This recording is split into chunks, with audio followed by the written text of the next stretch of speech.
যেভাবে নির্বাচন কমিশন কাজ করছে তাতে মমতা বন্দ্যোপাধ্যায়ের সরব প্রতিবাদে মুখর। তার সঙ্গে এবার কমিশনকে অল আউট চাঁচাছোলা ভাষায় আক্রমণ করছেন ওমর আবদুল্লাহ জম্মু কাশ্মীরের মুখ্যমন্ত্রী কমিশনকে তুলোধনা করছেন। শুধু তাই নয়, কেজরিওয়ালকেও পাশে পেয়েছেন এখানে মমতা বন্দ্যোপাধ্যায়। এক্ষেত্রে অন্তত আবির রয়েছে আমার সঙ্গে। আবির, এর আগে আমরা দেখেছি অখিলেশ যাদব নির্বাচন কমিশনের পদক্ষেপের কড়া সমালোচনা করেছেন, তীব্র প্রতিবাদ করেছেন। এখন দেখা যাচ্ছে ওমর আবদুল্লাহ, অরবিন্দ কেজরিওয়াল তারাও একইভাবে সরব। কমিশন যেভাবে কাজ করছে তা নিয়ে মমতা বন্দ্যোপাধ্যায়ের পাশে তিন সারির তিন রাজনৈতিক দলের শীর্ষ নেতৃত্ব। কিভাবে ব্যাখ্যা করবে?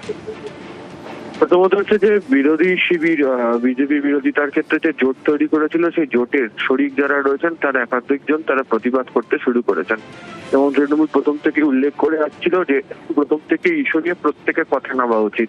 তারা একা দায়িত্ব নিয়ে বিভিন্ন ইস্যু নিয়ে তারা বক্তব্য রাখছেন এবং এই ক্ষেত্রে দাঁড়িয়ে সবাই মিলে যদি চাপ তৈরি করার কৌশল করেন তাহলে ভালো হবে অনেকটাই। কিছুদিন আগেই তুমি দেখেছো যে ইমপিচমেন্টের প্রসঙ্গে যেভাবে 100 জনের সইয়ের দরকার ছিল, সেখানে বহুজন সাংসদ বিরোধী দলের তারাও সহমত পোষণ করেন এবং তৃণমূল কংগ্রেসের প্রস্তাবকে সমর্থন করে তারাও স্বাক্ষর করেন।